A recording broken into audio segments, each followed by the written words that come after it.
Okay, we must begin or we won't get done. I got it done just under the wire, second period, so let's get started. You are looking live, 28 Pittsburgh Street. Beautiful, Columbiana, Ohio, the most, or the best, nicest place in America. January 5th, 2022. Thank you very much, all right? Crossword puzzle, Riley.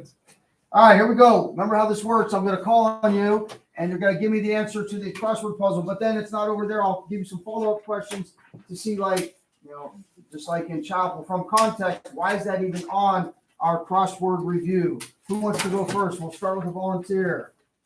Mackenzie, what does this complete this statement? St. Valentine's Day Massacre. Barbie, why is that in our review of the Roaring '20s? Wasn't the '20s a time of prosperity and partying and joy and happiness, and everybody's life was improving, and now we're talking about a massacre? What's going on there? Well, there was also a lot of crime going on, and it was headed up by Al Capone. What city? Chicago. Nice. And who was Al Capone?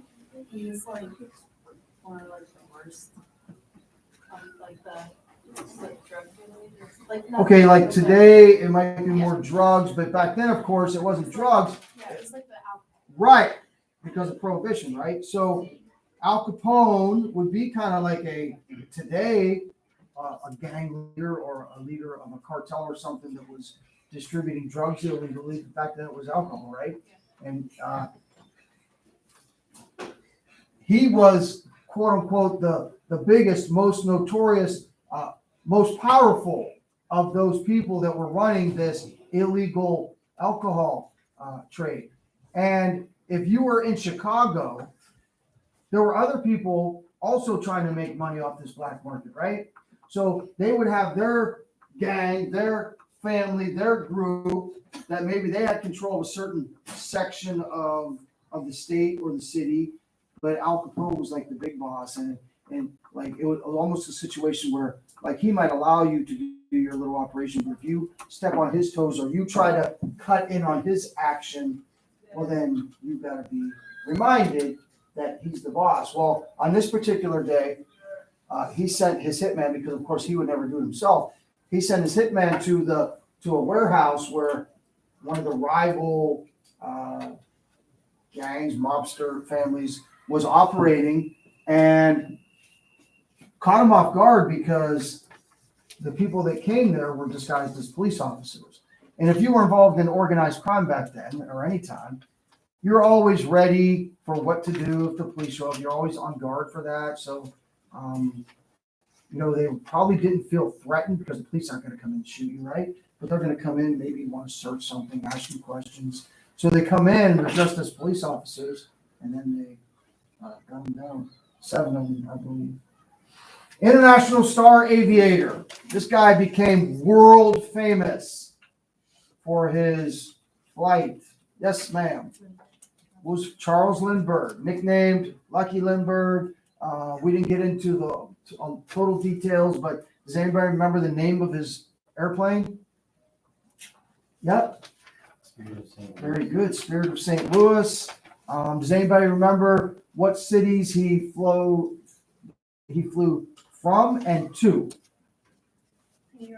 New York to Paris. He becomes an instant celebrity in Paris and New York. So he got feted. He got feted or faded. He got FETE. He got celebrated in Paris, and then he comes back home and he gets another big celebration, becomes world famous, and then we added to, and Ben was doing a special study on what happened after that.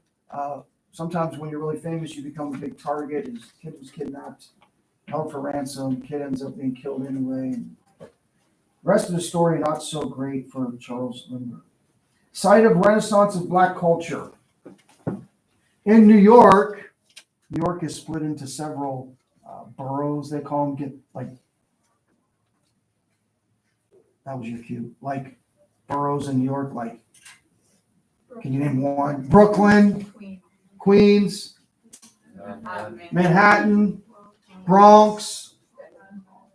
There's a Long Island, a Staten Island.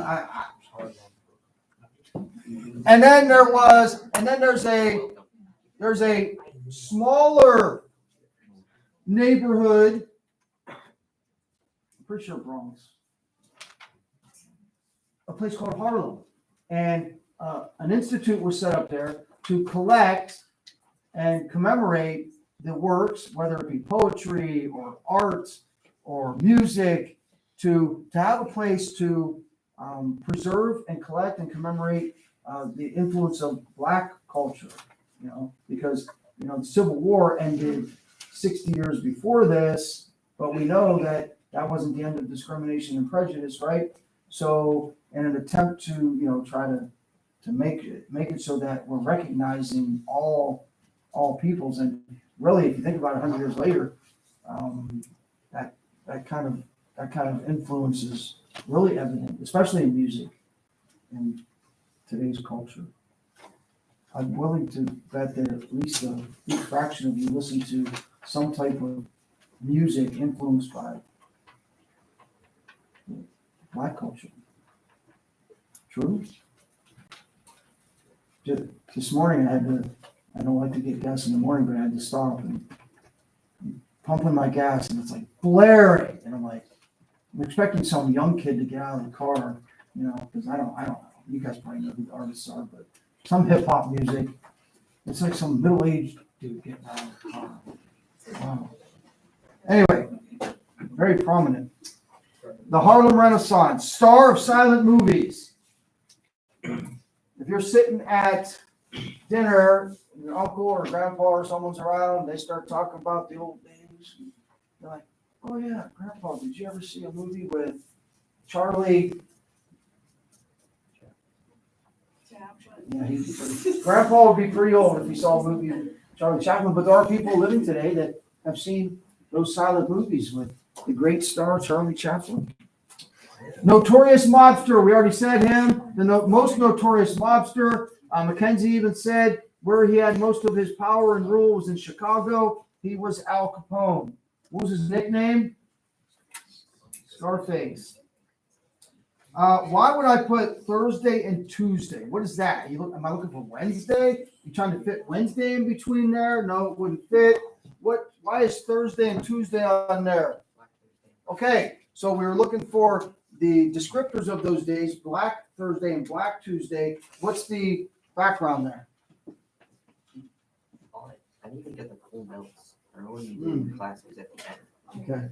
What's the background there? Why was it called Black Thursday and then Black Tuesday? Yeah. Stock market crash. Okay. So on Thursday, October 24th, 1929, it's one of those rare cases in history where it fits in almost perfectly, right? You got the roaring 20s and the 30s going to be the Depression. So it's like literally 2 months before the end of the decade, you've got the crash. So all this partying comes to a halt. On Thursday, all of this speculation of the stock market and the graphs keep going up and up, and Trey's like, of course I'm going to buy that stock. It's been going up for 3 years now, and it went up last month. It's going to go up next month. And he wasn't really studying hey, what's this company like? Are they going to continue to grow? Nope, he just saw the graphs. He just saw the numbers. He's like, I'm getting in on this. I'm going to take all the money I can and invest it in that because that's what everybody else is doing. Look how everybody else is growing. So if my wife needs a new washing machine or wants a new washing machine, and I don't have the money, I can go into my safe deposit box at the bank and I can bring out these certificates and show the bank, hey, I don't have the money right now, but you can easily loan it to me. Look how much I'm worth. I've got these stocks that say, I got 1,000 shares of Coca-Cola. I mean, how many thousands of dollars is that? I'm good for the money, so that you can buy things, right? So you start building up all these things we talked about, these comforts of life in the 20s. It's all going to come crashing down. And on Thursday, the 24th, was the first time that was like, whoa, what happened here? A lot of people selling their shares. What's going on? So by I'm making this up, but it's based on reality, right? So maybe by 1 o'clock in the afternoon, after lunch, after you met with your, your other financial person, you're like, what should we do here? And you notice that, oh boy, there's more selling going on. What's going on? Why is the price keep dropping? Hey, maybe I should sell mine. Like, I was expecting this to be worth more, but now I got to come to the realization I better sell it because now it's going to be worth, pretty soon it's going to be worth less than I even paid for it. And the price kept going down and down. And it got to the point on that Thursday where they closed. They didn't open up on Friday and they didn't open up on Monday. They were trying to figure out how are we going to correct this. We can't allow this to keep happening. Things have been going so well. Please don't be the end. Some of the bigger financiers, they were betting on making it so it wouldn't crash. They were investing money knowing that maybe it wasn't going to work, but to somehow try to artificially prop it up, to make people quit panicking. Okay, it's going to be all right. You can start buying again. And it didn't work. So then on Tuesday, the bottom fell out. And it went from literally people having these pieces of paper, these stocks that said they were worth, and in some cases you can imagine, even back then, there'd be a lot of money now, but hundreds of thousands or millions of dollars. And now all of a sudden, they're not getting half of the value of that, or in some cases, way less. In extreme cases, if you read up on this, like it led to catastrophic things happening. Like sometimes we use hyperbole, like people jumping off bridges. Well, things similar to that happened. People felt that their whole, everything that they had worked for and built up, and now it was gone. It was really bad. That's why we call it the Great Depression, right? Well, that led to the Great Depression. Anyway, Black Thursday, Black Tuesday. 18th Amendment. We're looking for one word, Serenity. The 18th Amendment banned the sale, transportation, and distribution of alcohol. What's another word for banning something? We're not allowed to do it. Anybody else? Prohibition. Yes, prohibition. You are prohibited from doing those things. And that led to all the gangster underground activity. Avoiding foreign affairs. After World War I, first of all, we didn't want to get involved in World War I, did we? But now that we did, and now that it's over, there's a sense in America that we want to kind of stay out of all of that stuff. In fact, George Washington's farewell address said, hey, here's a big warning to you. Stay out of foreign affairs.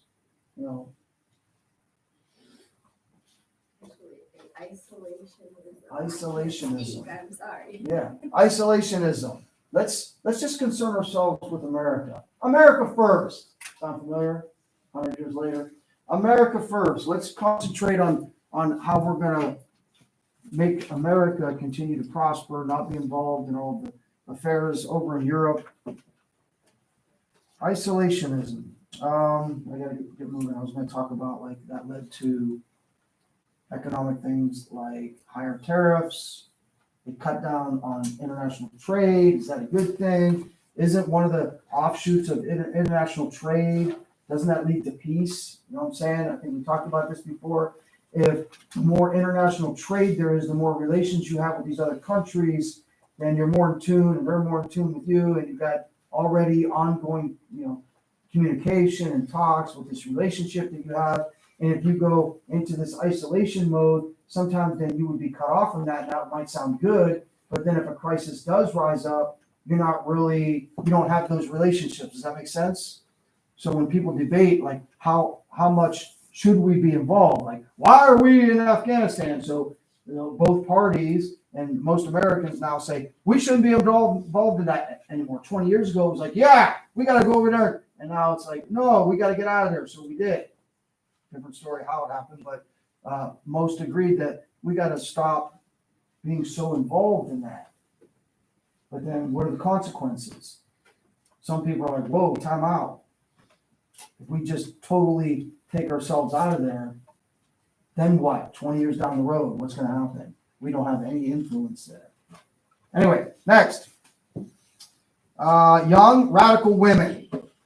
these young ladies that were going to do radical things like cut their hair, wear makeup, wear their dresses or skirts, like you can see their calves. What? Eschewing modesty.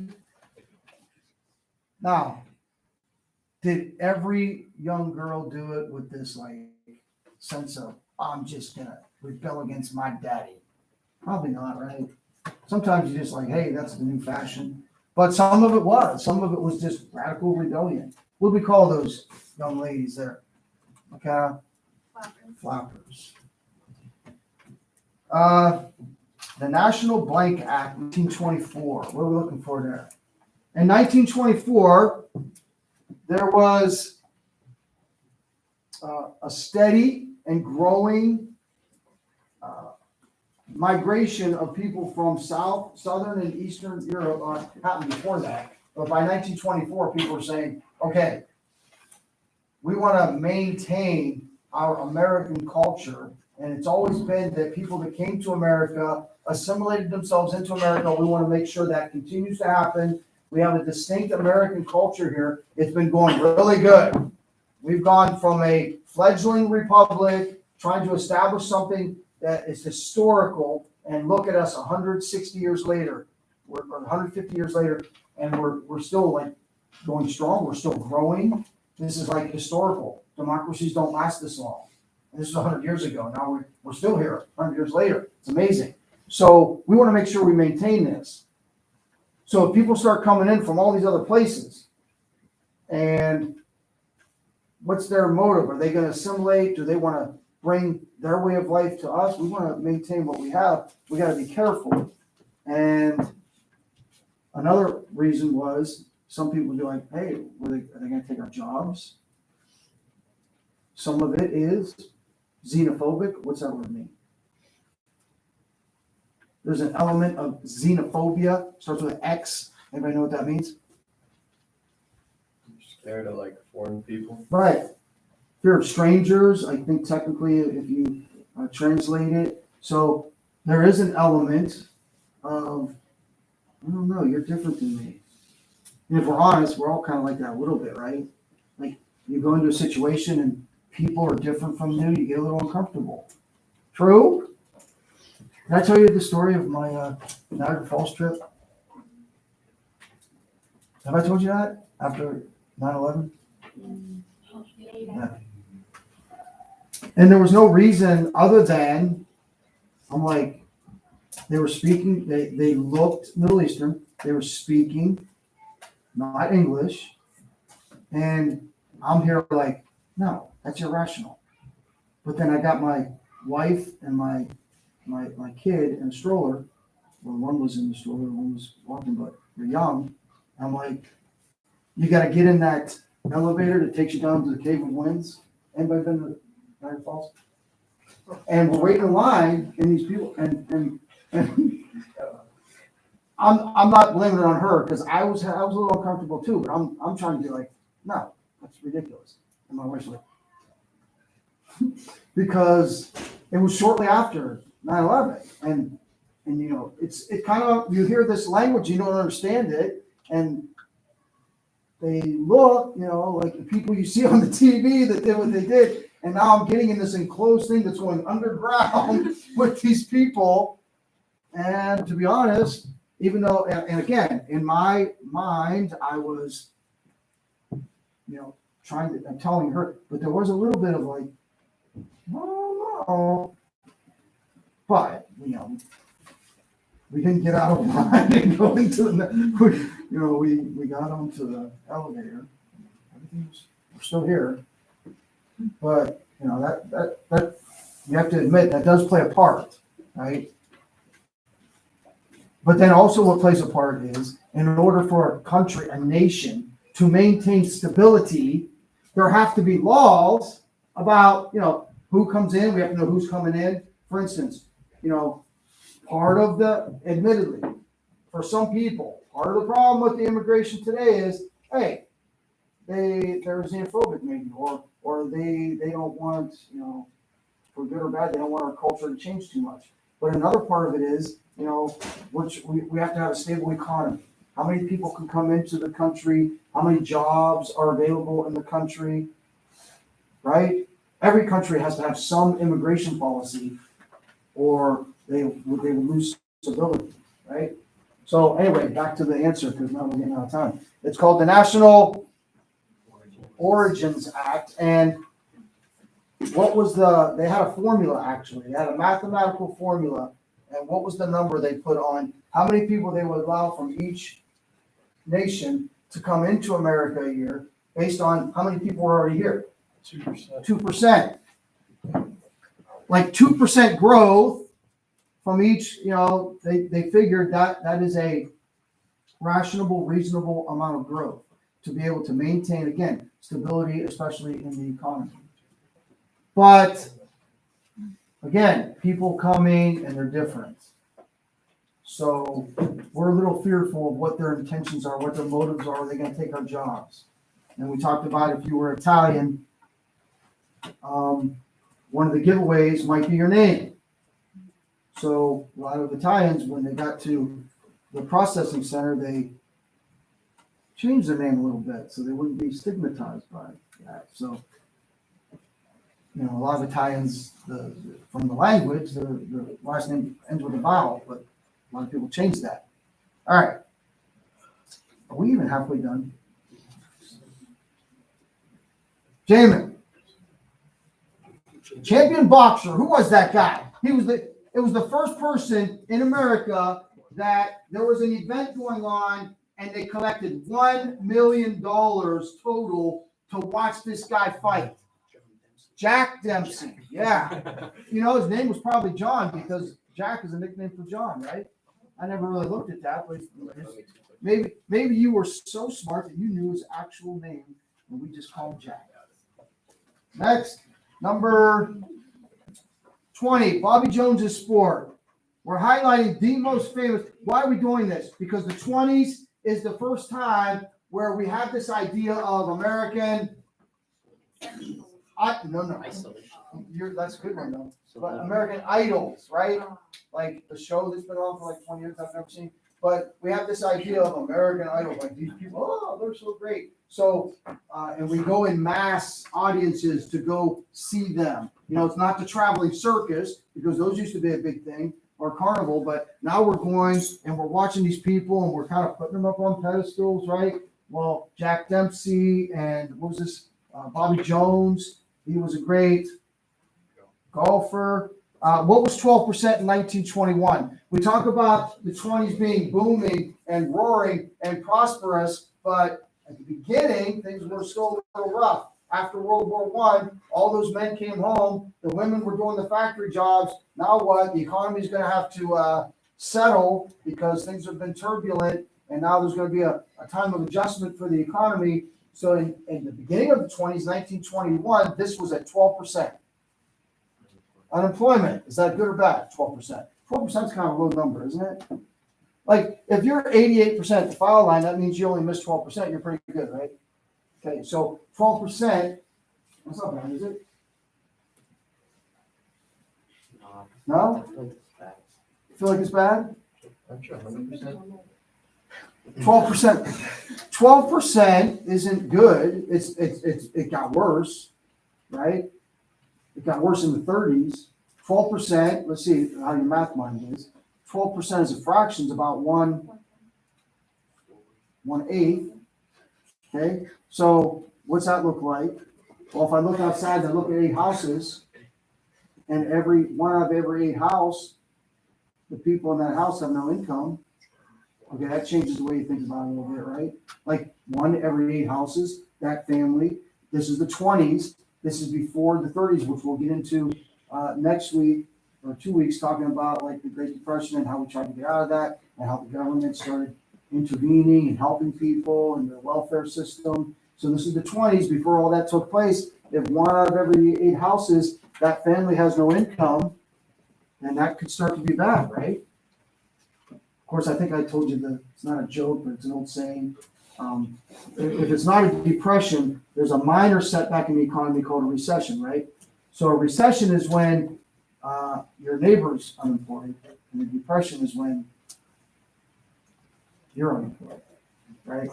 So 12% isn't good, but it's not a disaster. It's not, depression is going to get up to 25%, like 1 out of every 4. So where churches and communities would come together to help, when it gets to 1 out of 4, that can be overbearing. Like, you're already hurting. You're expected to help your neighbor. Yes, that's the Christian thing to do, and churches would do that.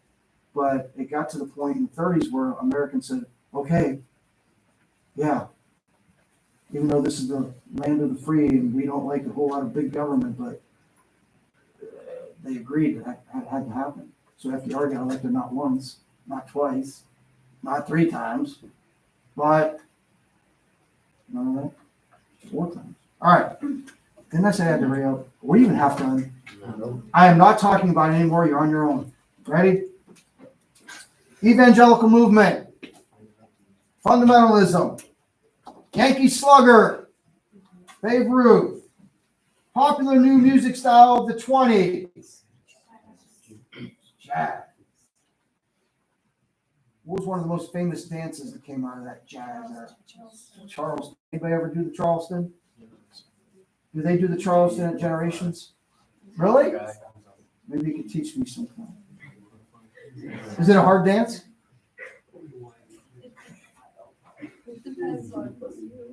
Okay. Depends on.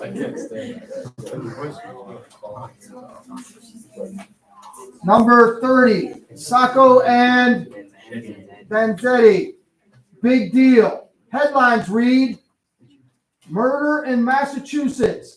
Sacco and Vanzetti. What do those names sound like? Italians. See, I told you. See what happens when you let these people into the country? Boom, crime increases. You understand what I'm saying? Next, number 2 down, secret bars. Speakeasies. Hey, welcome to Michael's Ice Cream Shop. What flavor would you like? Somebody in the other class did it perfectly. What flavor would you like? Welcome to the ice cream shop. What flavor would you like? Sour. You guys aren't as weird as them. No, they said bourbon. Anyway. Shh.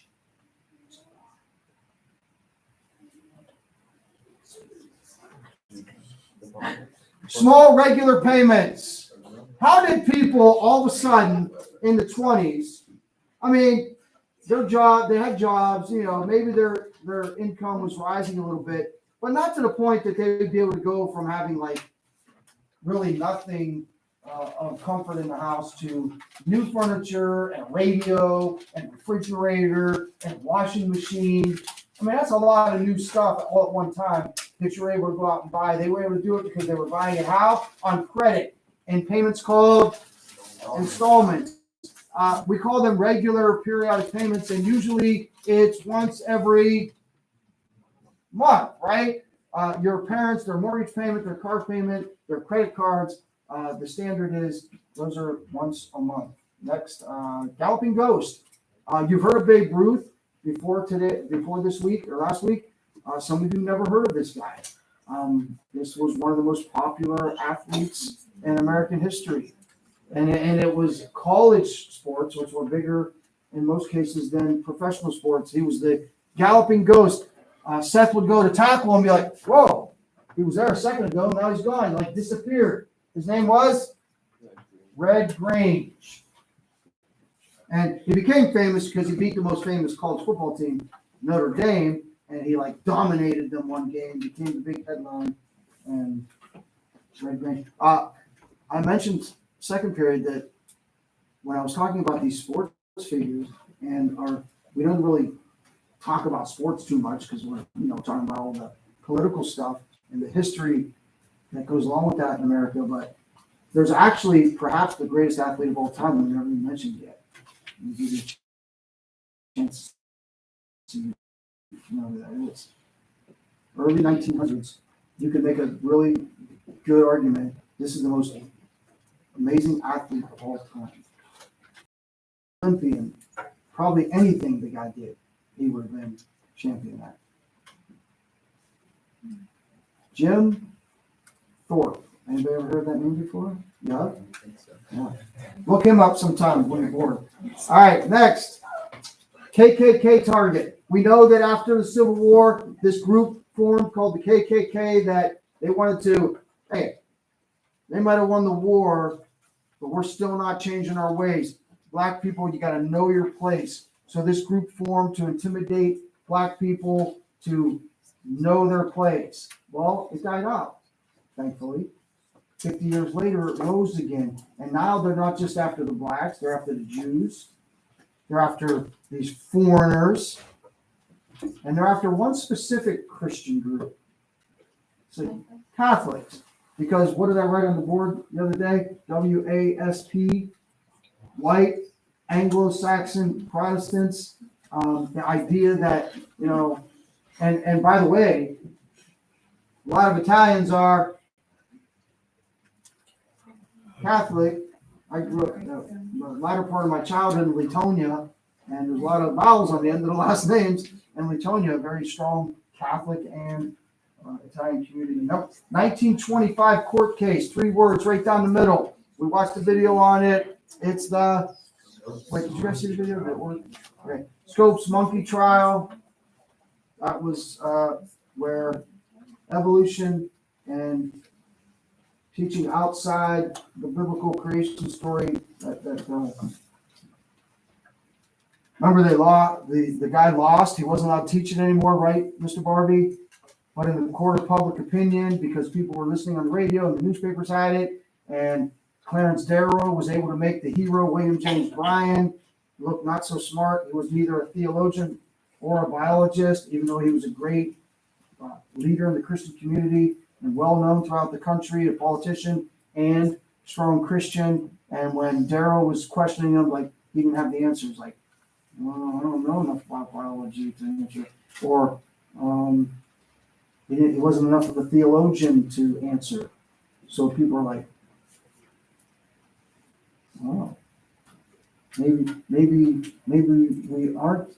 Maybe we should pursue these other avenues of intellect. Anyway, smuggling of illegal alcohol. What do we call that? Bootlegging. I thought you were going to say it, so I was going to say it in stereo. Oh, You hesitated. Active booming market. We use the name of an animal that we would characterize as being maybe active, strong, even maybe out of control. A bull market, right? What animal do we use to describe a slower, not as active, maybe not quite going into hibernation? Bear market. What do we have now? 100 years later, what do we have now? It's a bull market, right? I mean, it's you can make a lot of, there's a lot of similarities between 1920s and 2020s. There's a lot of people, well, actually not a lot. There are a few people that are like trying to sound the alarm, like right now, even as we speak, saying, "Hey, people, we gotta be careful here." There's like a big bubble, right? You can use an analogy of a big bubble. The stock market is like this big bubble, keeps growing and growing and growing and growing and growing, and sooner or later it's gonna pop, right? And we're gonna go through another crash. Are all of these stocks, like just in the last 5 years, just since you've been like, what grade you in, 10th? Okay, so just in like you in junior high, like the stock market, I know these numbers don't mean much to you out of context, but 20,000, less than 20,000 to like, I think it's like 35,000 now. That's like crazy increase in growth in the volume on the market. That could be like, is that always going to be? Remember in the 20s? Hey, this is going to go on forever. And then it didn't. Risky stock buying. By the way, the prices keep going up because everybody looks at their graph in the morning. The investors are like, hey, price going up. Got to get in. Speculation. You're speculating that it's going to keep going up. You don't have really any data that says, yes, this company is on firm footing and they're gonna continue to grow because look at their books. No, you're just looking at the graph, seeing the price go up. Part of Harding's campaign slogan after World War I, we're gonna focus, we're gonna become isolated, we're gonna focus on America first, and let's just return to normalcy, whatever that is. Minus the flappers. I don't know if Harding wanted to return to normalcy plus flappers or not. I don't know. You like those flappers. I got this sense Yeah. that you like those flappers. Next. Published theory of relativity. We didn't talk much about this guy, and I told you at the beginning, don't try to get me to explain to you the theory of relativity because I'm not going to be able to. Anybody? Who do people say when they talk about that person's really smart? They're like Einstein. What was his first name? Albert. Fear of Bolshevism. Red Scare. The Red Scare. Who were the Bolsheviks? Emily. Communists from Russia. And when did they have their revolution in Russia? Yeah, 1917. Right in the middle of World War I. And why did we fear that?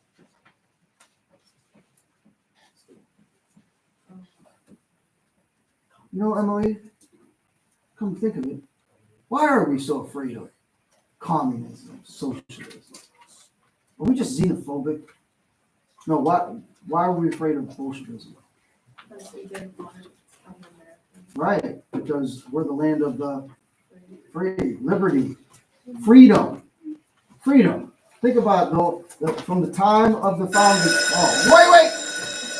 First radio station down the street. Less than an hour. You can drive by KDKA Pittsburgh. And lastly, that handsome devil. You would go to the movies in the 20s. Mom, we gotta go. It's Rudy Valentino. I bet you'll